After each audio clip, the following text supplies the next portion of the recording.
El Club Deportivo Tenerife cierra la temporada con una derrota tras caer en la Cesarre en Baracaldo por 2-0 ante un Bilbao Athletic más motivado por dejar buen sabor de boca en su último partido en Segunda División. José Luis Martí dio minutos a los canteranos Jorge y Alberto, que fueron titulares, y Ale González, que pudo marcar su primer gol como blanquiazul si su balón no se hubiera estrellado en el palo. También se tropezó con la madera Nano. Al final, el Tenerife se quedó sin marcarle al colista.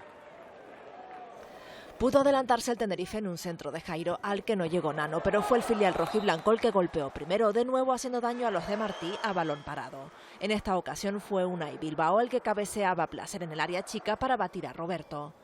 Ya en la segunda parte sería Yurgi el que aprovecha la descoordinación de la saga chicharrera para pescar en el área pequeña el segundo gol. Pudo ser peor porque poco después González Fuertes pita penalti por estas manos de Saúl que cortan de forma involuntaria un centro. Pero Roberto se estira bien y evita el doblete de Yurgi.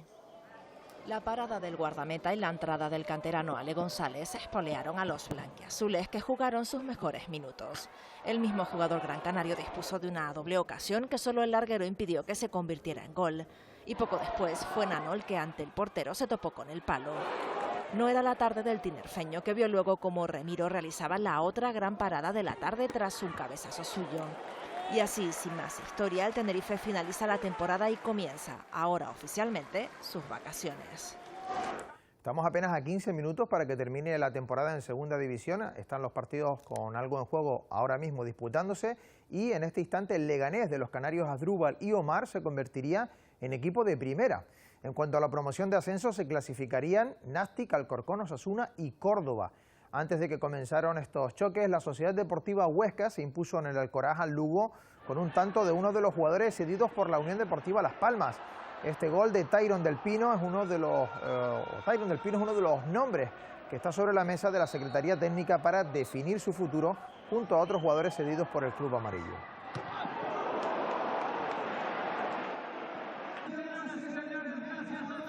Atacazo el que se está dando el Zaragoza, que pierde ante el descendido y Agostera por 4-2 y se quedaría sin playoff de ascenso.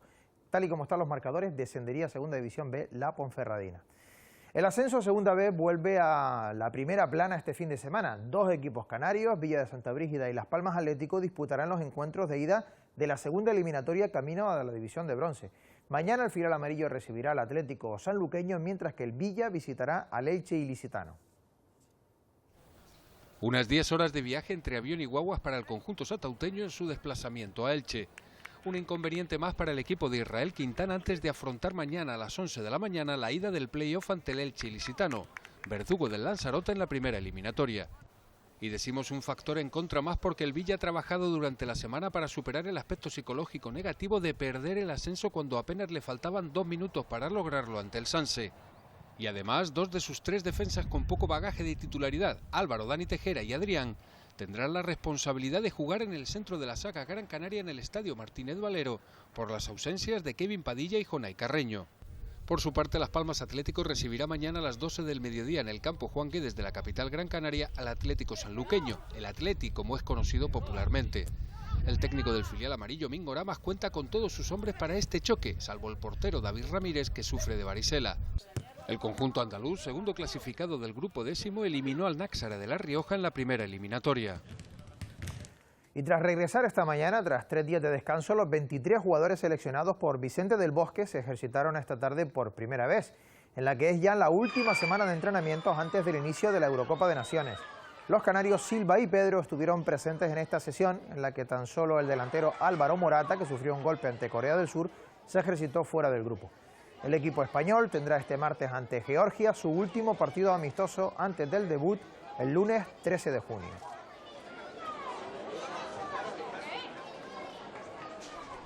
Quedan 6 días para que arranque la Eurocopa, mientras que la Copa América ya está en marcha. Tras el partido inaugural, la pasada madrugada, que finalizó con victoria por 0-2 de Colombia sobre Estados Unidos, esta madrugada le toca el turno a Brasil y a Ecuador. Un partido de mucha presión para Dunga, ya que un mal resultado en este torneo podría costarle el puesto. El seleccionador brasileño trató de llevarse al mejor equipo posible, pero no tuvo demasiada fortuna, ya que no cuenta con Neymar, que está reservado para los Juegos Olímpicos, ni con otros 6 jugadores por distintos motivos. Será duro pelear, pero es muy atractivo. De la otra parte, nosotros perdemos algunos jugadores, pero tenemos otros de grande calidad y que tienen esta gran oportunidad de jugar a la selección de su país. San Francisco acogió a 70.000 personas para mostrar al mundo que Estados Unidos quiere convertir esta Copa América del Centenario en su gran apuesta por el fútbol. Buena organización, ese toque de espectacularidad que ofrecen los estadounidenses, pero un equipo que en apenas 7 minutos había encontrado con la realidad de ser aún una selección con poco hueso para soportar el peso de las grandes del panorama mundial. Marcó Zapata y apenas media hora después James, que solo necesitó 30 minutos para que su nombre sonara más de lo que lo ha hecho en la última temporada en Madrid, hizo el segundo de penalti. El equipo norteamericano apenas inquietó hasta ver que la fiesta que había organizado se le iba de las manos. Dempsey fue el que más acertó a apretar ante la portería colombiana, pero aún hay un mundo de juego entre el norte y el sur. Colombia venció y arranca liderando un grupo en el que Estados Unidos ya empieza a saber lo difícil que será pasar a la siguiente ronda. En fútbol sala, derrota de Liberia Toscal ante el Cervena Vasco por 0-3 en la promoción de ascenso a segunda. El Real Madrid disputa en estos momentos su segundo encuentro de semifinales de la ACB después de adelantarse al Valencia Basket. Sergio Rodríguez y compañía ganan en estos momentos en el tercer cuarto. El Barcelona también tomó ventaja en su serie al derrotar al verdugo del Herbalife en el cruce de cuartos. El conjunto blaugrana dominó desde el principio en el marcador, provocando la desesperación del técnico vasconista, Velimir Perasovic, que vio cómo su equipo terminó cayendo por 24 puntos de diferencia. Satoransky y Juan Carlos Navarro dirigieron el recital culé. En el equipo vitoriano, solo el ala pívot Dungaroanga dio la talla para acabar anotando 15 puntos. Después de 3 meses de competición ya conocemos al campeón de lucha de Gran Canaria en tercera categoría. El Santa Rita, que estuvo presente en 3 finales disputadas en el terreno de los Molinillos, se hizo con el triunfo en las categorías senior y juvenil. El Adargoma se impuso en cadete. El Club de Lomo de los Frailes de la capital Gran Canaria se impuso con más facilidad de la prevista al Almogarén, 9-12, después de que Iván Monzón le diera las 2 seguidas a David Hernández, quedando en pie Raico López y Marcos Correia. Este último, todavía en edad juvenil, se convirtió en el bastión de la victoria del Santa Rita, a pesar de su juventud. Tumbó a 6 rivales, incluido el destacado de David de la Luz, y allanó el camino para su equipo. Yaray Hernández, del Club de Valsequillo, venció a Raúl Suárez, el aldeano, pero sufrió 3 amonestaciones en la misma brega ante Jesús Fuentes, quedando los 2 eliminados. Yo creo que más no podemos pedirle, ¿no? Ahí se puede ver mucho el trabajo que estamos haciendo y lo que estamos intentando, sobre todo, que esto sea incombustible, que la lucha siempre siga para adelante y que siempre tengamos aquí en Gran Canaria una gran cantera. El Adargoma venció al Santa Rita en la final de cadetes, pero el conjunto capitalino se desquitó haciéndose con el triunfo también en la categoría juvenil. Todo un orgullo para un club que presume de su cantera. Y los mejores luchadores de Canarias se volcarán mañana para apoyar a los afectados por el derrumbe del edificio de los cristianos que se produjo el pasado mes de abril. El terrero de Cabo Blanco, en Arona, acoge a partir de las 12 del mediodía un espectáculo solidario con 2 combinados y destacados y mandadores. El combinado A tendrá como mandadores a José María González Parry II y Francisco González Parry I, y a los bregadores destacados como Marcos Ledesma, su hermano Eusebio u Oliver Gil, mientras que enfrente tendrán hombres como Medianito Cuarto, Efraín Pereira o Carmelo Rodríguez del Toro. Los mandadores de este segundo combinado serán Francis Pérez, Pollito de la Frontera y Tomás González. En tenis, Garbiñe Muguruza ha hecho historia al vencer a Serena Williams en la final del torneo Roland Garros y conquistar su primer gran título. Lo hizo ante la número 1 del mundo, que suma 21 Grand Slams y 3 Roland Garros, el último logrado el año pasado. A sus 22 años, la hispano-venezolana vuelve a conquistar este título para el tenis español, tras 18 años y después de que Arantxa Sánchez Vicario hubiese logrado el que hasta ahora es el último. En 1 hora y 43 minutos, Garbiñe logró doblegar a Serena Williams por 7-5 y 6-4. No es el único triunfo español en la tierra parisina. Feliciano López y Mar López se impusieron a los hermanos Bryan en la final de dobles. Marc Márquez dedicó la pole position lograda hoy en Montmeló a Luis Salom, que fallecía en un accidente ayer durante los entrenamientos de Moto 2 en ese mismo circuito. Márquez será el primero en la parrilla de salida, seguido del actual líder del Mundial de MotoGP, Jorge Lorenzo. Dani Pedrosa será tercero tras estar muy cerca de la cabeza durante toda la sesión. Cuarto será Héctor Barberá y Valentino Rossi saldrá desde la quinta plaza. Las Olimpiadas de Brasil, que se disputarán el próximo mes de agosto, contarán con un equipo en el que haber nacido en un mismo país no será lo que una a sus atletas. Su condición común será la de refugiados. Un equipo que reunirá a 10 atletas que han tenido que huir de sus países de origen. Giuseppe Ramaldini salta a la piscina segura de que no tardará en tocar un muro al que agarrarse. Fue lo mismo que buscaba, un lugar al que aferrarse cuando tuvo que nadar en su ida de Siria hacia Grecia. Fue duro saber que era buena nadadora y que finalmente yo sí llegaría a mi destino haciendo lo que sabía. Nadar o correr, pero siempre huir, fue lo que hizo James Enyang cuando supo que en un país en guerra como el suyo, Sudán del Sur, no tenía más meta que escapar antes de que lo reclutaran y siguiera siendo parte de una guerra que nunca acaba. Desde que tienes 10 años, los militares te buscan para que te unas a ellos, pero yo no quería ser parte de la guerra.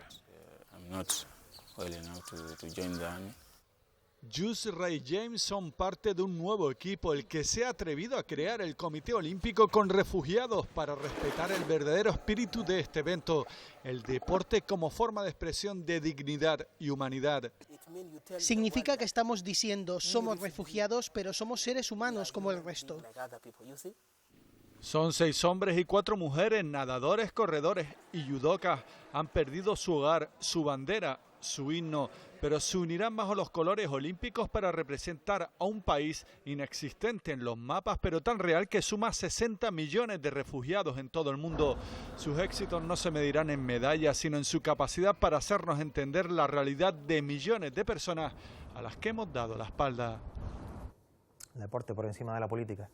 El ex campeón del peso pesado, Mohamed Ali, murió esta madrugada a los 74 años de edad por problemas respiratorios después de padecer Parkinson durante 3 décadas. El norteamericano, que también fue un icono social del pacifismo y la lucha antirracial, revolucionó el boxeo, marcando un antes y un después en este deporte. El 25 de febrero de 1964, un joven con 20 peleas profesionales maravilló al mundo del boxeo al derrotar en 7 asaltos a Sonny Liston y proclamarse por primera vez campeón de los pesos pesados.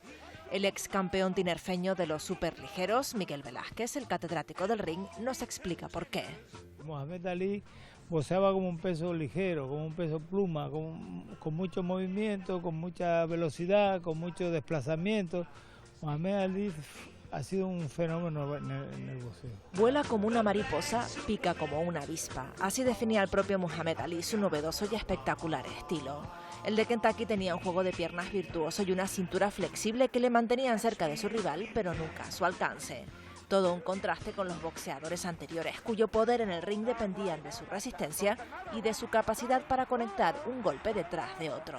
Un tío que boxeaba con alegría, que no era el clásico toma y daca del boxeo, sino como el que va a bailar y baila con armonía y bien. De esta forma se convirtió en una leyenda de este deporte con solo 5 derrotas en su haber, y su arrolladora personalidad le llevó además a convertirse en un icono social. Soy el más grande, la más famosa de muchas frases que Mohamed Ali, el amado de Dios, dejó para el recuerdo. Se caracterizó por un estilo inigualable de boxear diferente hasta entonces, con una rapidez nunca vista de movimientos en pies y manos. Como amateur logró el oro olímpico en Roma 60 y como profesional fue el primer boxeador que ganó 3 veces el campeonato del mundo de los pesos pesados. Su primer cinturón mundial llegó en el 64 arrebatando el cetro a Sonny Liston y poco después cambió su nombre de Cassius Clay por Mohamed Ali.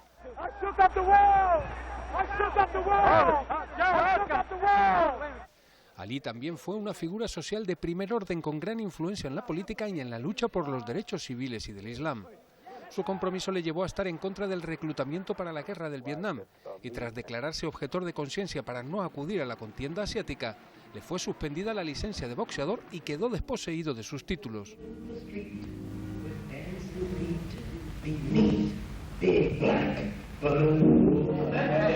Mohamed volvió a un ring 3 años y medio después para disputar combates casi legendarios ante el mayor rival de su carrera, Joe Frazier, único boxeador capaz de ganar por KO al púgil de Louisville en la llamada pelea del siglo. Ali logró su segundo título mundial en el 74, en una pelea ante el hasta entonces invicto George Foreman. El combate se celebró en Kinshasa, la capital de Zaire, y Ali ganó por KO en el octavo asalto. 4 años después, Mohamed Ali, a los 36 de edad, consiguió su tercer cinturón mundial de los pesos pesados tras ganar a Leo Spinks. El boxeador de Kentucky colgó los guantes en 1981 y apenas 3 años después se le diagnosticó Parkinson, enfermedad que le ha acompañado durante más de 3 décadas hasta el día de hoy, en el que nos ha dejado una leyenda del boxeo y del deporte mundial, Mohamed Ali.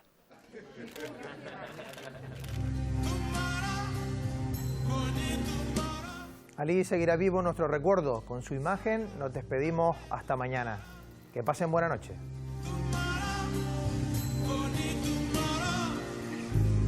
Action, play.